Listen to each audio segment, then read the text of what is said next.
date myself from being a young conservative, a young Texan in Washington, D.C. I read a book called The Conscience of a Conservative, found myself in the Goldwater for President campaign. Thought, quite frankly, I joined the losing side, but I thought it was the right thing to do. And the first chapter of my book it really deals with what happened in the post-Reagan period of American politics. I mean, how did we go from having the strongest economy in the world, having won the Cold War, strong manufacturing base, everything seemed to be right. America was back to all of a sudden in the post-Reagan period during Republican and Democratic administrations. It seems like everything has fallen apart. And in fact, the opening quote is from Will Rogers, who said, if stupidity got us into this mess, then why can't it get us out? Unfortunately, if we keep doing what we're doing, stupidity will continue to reign. So I want to talk this morning, and again, I'm going to kind of brush through a lot of things very quickly so that we leave time for questions. So if I sound, well, he didn't explain that very well, I'm going to try to cover a lot of ground quickly relating to the themes of the book. It's not just how we lost our way, but how we put the pieces back together, how we find our way back, dealing with the problems we face today based on our constitutional founding principles. But also I want to address, having been in the first Reagan term, seeing what worked, what was successful, what made a difference, why with that kind of leader and that kind of team of independent conservative outsiders, we literally were able to change the world, bring down communism, get the Berlin Wall torn down, get Americans back to work, and also address the issue of discretionary domestic spending in the first term, which hasn't been addressed since. So I want to kind of combine, if you will, those elements. Let me say first that, and I have been up here talking about the books and talking about a way to rebuild our manufacturing base over the past few months.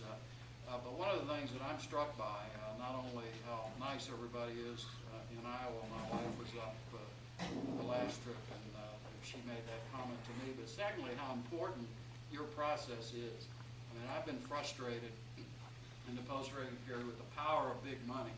And the great thing about the Iowa caucuses, there's always somebody trying to move up ahead of you. I guess Arizona's messing around this time, but I think it's great that big money doesn't dominate up here, that people have to come up, answer your questions, not just give speeches or sort of give the talking points, but address the concerns that you have. And I think that really gets us back to the roots. And the reality is, quite frankly, if big money had been in power, Barry Goldwater never would have won the nomination against Nelson Rockefeller in '64. Ronald Reagan never would have won the nomination against George Herbert Walker Bush and John Connally and others in 1980. So it is really critical, your process here, and I applaud you for it. Because literally the grassroots conservatives can make a difference. I had after leaving the Reagan administration, I owned a radio station for a year. I call it my Harvard Business School education. It's about what it cost me. But I was fortunate, it's called the greater fool theory. I found the greater fool than I to buy the station and joined a venture capital company and really learned the hard knocks of business. I mean, that's what's amazing to me about the Obama administration. There really is nobody, beginning with the top, who's had any private sector experience and gone through the process of owning a small business and writing checks for your employees and know that you're not going to write a check for yourself this month, then you're trying to keep the business going. But my friend, mentor, president of that venture capital company had a great expression, the late Bill Bowen, marvelous venture capitalist, great conservative, an unusual combination. But he used the term sunk costs when we've made a bad investment. There's nothing you can do to undo that bad investment, except you've got to decide, it's already happened, and so what do? Do you just sort of cut it loose, take your losses, and move on down the road? Or do you change management, make some strategic changes, and get it turned around? And, we did both, and with significant success during the period of time that I worked for Bill Bowen. But the problem is, we are where we are today. There's sunk costs. We can't undo it. We can't go backwards. And we got to figure out what to do with the situation we face today.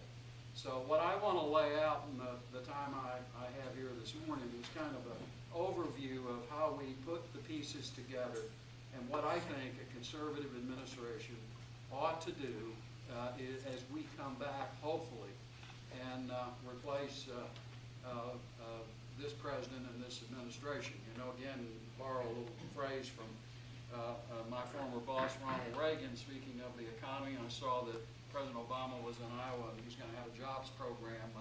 He's going to outline another month or so from now, you know, 2.5 years into his administration.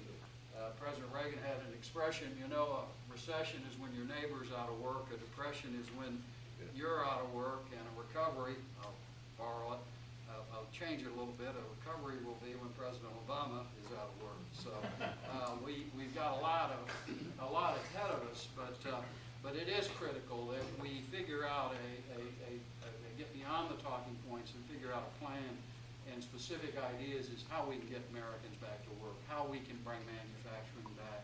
I don't believe you can have a strong economy without a strong manufacturing base. But the first thing I want to talk about today is the importance of personnel makes policy, and I think that's one of the most understated reasons why the Reagan administration was so successful and why subsequent administrations have failed, both on the Republican and Democratic sides. He brought a bunch of us who were independent, conservative outsiders, knowledgeable people, but we weren't wedded to the Washington culture. We weren't part of the political elite. And his words were to us, drain the swamps. We're going to Washington to drain the swamps. And quite frankly, some of the Reagan appointees, in the words of Stan Evans, began to get to Washington and feel instead of a swamp, it was more like a hot tub, and let's enjoy it. But fortunately, a significant number of the appointees of the president went to Washington determined to make a difference and to make changes. And in the short period of time, the first administration, with a team of people, he put a policy in place to win the Cold War. And that was at a time when in the late 70s, even such a brilliant foreign policy expert like Henry Kissinger had said we're on the losing side of the Cold War and we better cut the best deal possible. And nonetheless, the president put in place to unravel the Soviet empire. Ironically, it involved very little use of American military forces overseas. He understood you only send American troops overseas when the national interest is involved, but he also understood the importance of an economic strategy, a political strategy, and indeed the spiritual and symbolic dimensions of that struggle. And I think that was an important lesson. Number two, he also understood you had to grow the private sector. Rather than fighting over a shrinking pie, which is what we're doing today, we've got to figure out how to grow that pie again. And third, we put a policy in place in the first Reagan term to really begin to address the issue of out-of-control federal spending. Compared to then, what we're doing today, I mean, you know, we looked modest back then, but there was a serious effort to address that issue. And in fact, the first Reagan term, we cut discretionary domestic spending by almost 10%. I'm proud to say agency I headed, Action Agency, we cut it by 25%, the bureaucracy in half. The model was doing more with less. Unfortunately, I left in '85 by the end of the George W. Bush administration. That little agency called Action, now called AmeriCorps, the spending was 8 times what it was when I left under the Obama administration. It's 10 times what it was. So we have totally gotten away from, if you will, the emphasis and the broad-based approach that we were trying to deal with at the time. So let me address some of the concerns. And one of them may seem kind of why even bother? This isn't really a significant issue, and it may be because of my own experience. I was named Director of Action, which is the old OEO agency that had been run by Don Rumsfeld in the Nixon administration, and it was known as the most left-wing agency in Washington, D.C. In fact, my predecessor was a guy named Sam Brown, and back during the time when I was in Vietnam, Sam was leading the efforts not just against the war, but to support the other side. So he was part of the hard left. Well, when I got in there, I suddenly find out that there was a program called VISTA, and about $20 million of our tax dollars were going to support hard left radical groups, Acorn, Alinsky groups all over the country. Alinsky had written a book called Rules for Radicals, you know, how you can manipulate the system to undermine the traditional economic and and social values of the society, and how you could infiltrate, if you will, the churches and government and literally use our tax dollars to destroy ourselves. And they were doing a pretty doggone good job of it. About 20 million all over the country. The hub was Chicago. Guess who came from Chicago? Our current president. But that's where the hub was. But this was amazing what was going on. And interestingly enough, I remember going through confirmation, going into a senator from West Virginia, Democratic senator, James Randolph, and very nice man. And he said, "Now, one thing I want you to do, Mr. Pauken," he said, "Yes, Senator." He said, "I'm tired of having all these radical organizers parachuted into my state in West Virginia," which is what was going on. It was going on all over the country. So the first thing we did is, and in fact, every VISTA volunteer, once he or she had completed their training, got a book called Rules for Radicals by Saul Alinsky, dedicated, by the way, to the first radical Lucifer. So it tells you a little bit about his mindset. But this was going out to every person on the federal payroll in our place. Well, we put a policy in place to defund it. Now, I caught a lot of grief at the time. They'd send their friendly left-wing reporters in. But we had an alternative plan to move the funding away to social entrepreneurs who didn't have an ideological agenda. And within a year or so, we defunded it. But in the post-Reagan period, I began to see, here they're back again. And even in the Republican administrations, we've ignored it. You look at the housing crisis and this community redevelopment program where Acorn has so much influence. And they did enormous damage. You're putting people into homes they can't afford. You're forcing banks to lend to people they never should have lent to in the first place. And it's all in the name of social policy. So let me tell you, one of the first things a truly conservative administration has to do is bring in a SWAT team almost, but a team of people to clean out the termites, because they're eating away at the foundations and they're using our tax dollars to do it. And they simply change the name from one name to another. But to the credit of you have a Congressman Steve King. I mean, the Republican establishment folks don't get it by and large, or this is insignificant. But he understands how important it is, and others need to understand the great damage that has been done as a result of this force, and they're still out there, and they're still a powerful force, and particularly if this economy unravels, which it could easily do because it's so fragile. Let me tell you, you're going to have some kind of folks leading the type of things we've seen in Greece and in England and elsewhere, and it's not going to be a pretty sight. So we have to understand that the counterculture of the 1960s has become in many ways the dominant culture of our time, and we've got to address the enormous power of these people who were radicalized in the 60s and exercised incredible influence over our culture and also over our political institutions. Number two, you've got to put a policy together that will bring jobs home to America. A lot of people don't realize, but over the last decade, we've lost 1/3 of our U.S. manufacturing base. That's 5.5 million good American manufacturing jobs that have been shipped overseas, gone away, or been outsourced or simply gone away. Kurt Rickbacher, as I quote in my book, the late German economist, essentially all U.S. job losses are high-wage manufacturing. Most gains are in low-wage services.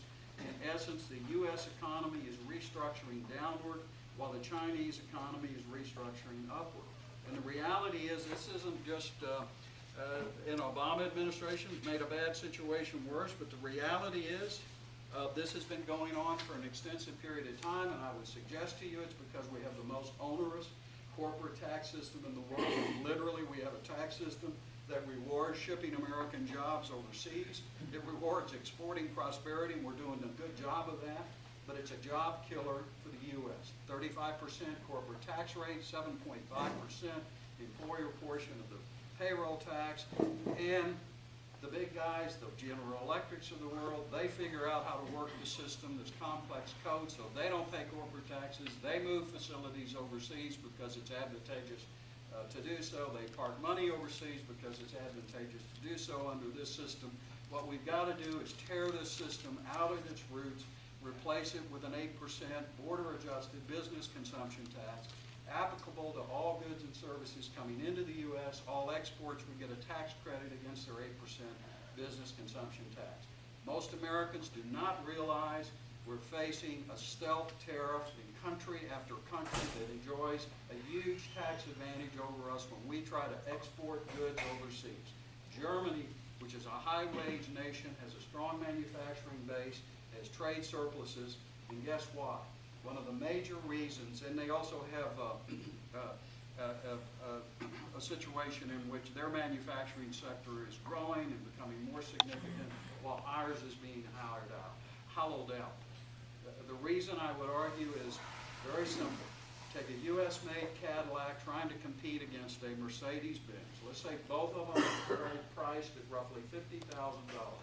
You make it here, you ship it to Germany, you're hit at the border with a 19% border-adjusted tax, or a stealth tariff is a better term for what they're doing. So they've got a 19% advantage over there. The Mercedes-Benz coming into the U.S. to compete here in the U.S. We don't have a border-adjusted tax. They don't have to pay our onerous corporate tax rate. And, by the way, they get a tax credit or tax abatement against their business consumption tax back home. It's not just Germany. 19% Germany, 19.6 France, 20% United Kingdom. The EU average is a 20% advantage they have over us. China, 17%. Mexico, 16%. You know, you can't compete if your hands are tied behind your back. You've got to pull the system out at the roots, replace it with a revenue-neutral 8% business consumption tax. Senator DeMint, Congressman Paul Ryan supported, former Senator Fritz Hollings, a Democrat, supports it, former Vice President candidate with Ross Perot, Pat Choate supports it. It's an idea whose time has come, and we've got to do something to rebuild our manufacturing base and bring jobs home to America and start growing the private sector again. Secondly, we've got to do what we started to do in the Reagan administration we didn't finish. We need to block grant back discretionary domestic spending to the states and the local communities. It's called federalism, it's called the 10th Amendment, but it's the principle returning power and money wherever possible to the states, local communities, or keeping it with the people themselves. Specifically, we did that with welfare reform. We need to do that today with Medicaid, which is going to bankrupt many of the states. I don't care whether it's a Republican governor or a Democratic governor. Anybody looking at Medicaid knows it's financially unsustainable. Block grant it back to the states as we did with welfare reform. Do the same with education. We tried to move power and money back to education in the first Reagan term. Unfortunately, we were blocked in Congress. I think this is a time when people are open to decentralization. I mean, even in the George W. Bush administration, I got a chapter called Big Government Conservatism is an Oxymoron. I mean, I worked for Barry Goldwater. We used to call that a watered-down version of big government liberalism when we were fighting with Rockefeller back in the early 60s. But the reality is, Department of Education with the Bush-Kennedy No Child Left Behind legislation doubled spending over education in the 8 years they were in office, increased the mandates, and guess what? The Obama administration has taken that and run with it and made it even worse. The key is to come up with an alternative, and what you need to do is basically send the power and the money, keep a small research arm at the Department of Education, but the power and the money back to the states, the local communities, get the mandates off, the earmarks off, and all of a sudden you can make significant cuts, and at the same time get rid of all of the sort of the pass-through or everybody having to go to Washington hat in hand trying to get some of our money back, or make sure another unfunded mandate isn't passed. That's the direction we need to go, and I really believe the American people are open to this idea. In fact, E.F. Schumacher wrote a book called Small is Beautiful, and he challenged the notion that bigger is better and called for decentralization when economic, political, and social structures become too large and complex. Sounds like our federal government. Schumacher bluntly stated, quote, "Any intelligent fool can make things bigger, more complex, and more violent. It takes a touch of genius and a lot of courage to move in the opposite direction." And the time is right to move in that direction. And again, just like the idea of growing our private sector, I think this is a way to win back the Reagan Democrats and independence that we lost in the post-Reagan period. Business and labor ought to support a policy to grow the private sector. And let me tell you, I see it even in our state, educators who are not necessarily conservative, not even Republican necessarily, but they're so frustrated by the power of the bureaucracy in Washington, D.C., and I think they're open to ideas like this, but we have to lay it out and lay out a good plan as to how to, in a way, do more with less. Finally, there are two issues I want to address briefly and then leave time for questions. One is American foreign policy. I argue that we need to have a foreign policy guided by our national interests. I was in Vietnam as an oxymoron. I was an Army intelligence officer in 1969 on the Cambodian border. And I'll tell you, I looked sitting there as a young lieutenant and seeing the effects of the McNamara civilian whiz kids back in Washington, D.C. High IQs, brilliantly wrong. Abstract intellectuals who thought they knew more than they did. Didn't understand the law of unintended consequences when you send young soldiers off to war. I was very frustrated, if you will, by a strategy that was doomed to failure. A war that we could have won, but a war that was fought badly, and it was directed by people who had no clue or no real understanding of the mind of the enemy and of the forces we were up against. We fortunately, in the Reagan period, you had a president and a team of people, Bill Clark, Bill Casey of the CIA, Cap Weinberger and others, Vernon Walters, who executed a policy, a very effective policy, to win the Cold War and unravel the Soviet empire. I would say we need a new strategy to deal with the threat of radical Islam that does not involve the idea that you can use U.S. military force to impose democracy in the Middle East, where the institutions are not suited for, and every time you push for democracy, guess what? You may have the law of unintended consequences. In Egypt, you replace a bad guy with potentially the Muslim Brotherhood, which is much more closely aligned with radical Islam. We've got to figure out a way. Does it make sense? It was right to go after the Taliban, Al-Qaeda in Afghanistan after 9/11, but wouldn't it have been better to turn it over to surrogates as opposed to spending $100 billion a year on American soldiers today? And what is the mission? Is it to prop up the Karzai regime? We've got to figure out a better strategy to deal with this threat of radical Islam, understand the economic side of the equation, which means, number one, lessening our dependence on unstable sources of foreign energy in the Middle East and in places like Venezuela, where you've got a would-be Fidel Castro, Chavez in power. You've got to put strategies in place to lessen our dependence on unstable foreign sources. You've got to shore up our economy. We're bankrupt, and we have to understand that, and we've got to address that issue because we've gotten ourselves into a terrible trap with China.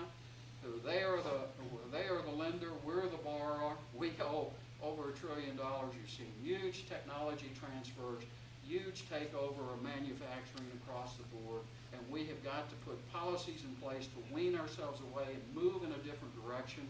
Once again, having a policy to invest in America and understand you've got to rebuild this society and get this society back to work first. And finally, I don't think, no matter what we do to fix foreign and economic policy, if we don't fix the culture, everything will be for naught. I mean, look at the disaster. Look at what took place in London just recently. You know, what happens if this whole thing comes unraveled? I mean, it could happen here in the U.S. very easily. We've got to rebuild, if you will, the values which were so strong in this society. I have a chapter in the book called Questioning of the Culture, and it has two quotes at the beginning. The first quote is, "In the name of God, amen," which were the words of the Mayflower Compact when the Pilgrims came to the U.S. The second quote is from Alexander Solzhenitsyn, and it is, "Men have forgotten God."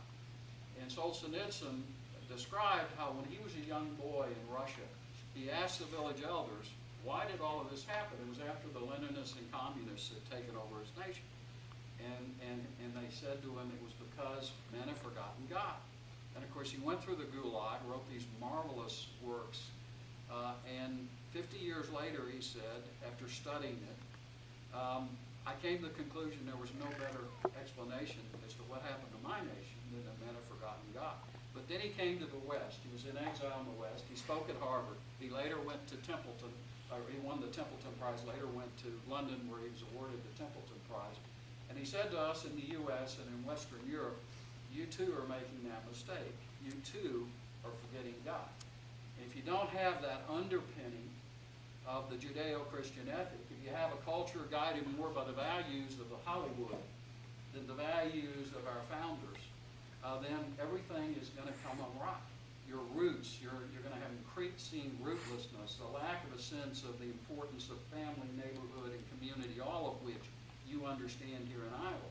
But you go to the big urban areas with the dysfunctional kinds of situations we have in our society today, and the consequences are enormous. I do not believe that a free market system can work without an ethical compass underpinning it, nor can a constitutional republic last unless it's guided by the principles of the Judeo-Christian ethic and Christianity. In closing, I want to give two quotes from my book that I borrowed, and one that influenced me a long time ago, and one that I saw not too long ago, but from one of my favorite historians from Texas, T.R. Fehrenbach, who's a great Texas historian. He once compared our current crop of national political leaders to our founding fathers. Quote, "We should wallow in political talent compared with colonial times. Certainly we should grow more than the tiny states that produced George Washington, John Adams, James Madison, Benjamin Franklin, James Monroe, Alexander Hamilton, John Jay, and Thomas Jefferson. No way. The democratic process has boiled down to a choice between two disappointments. Is it not odd that the most productive and powerful nation on earth seemingly cannot reproduce the intellectual and moral political giants of its first generations?" And finally, the quote from Barry Goldwater's Conscience of a Conservative, 1960.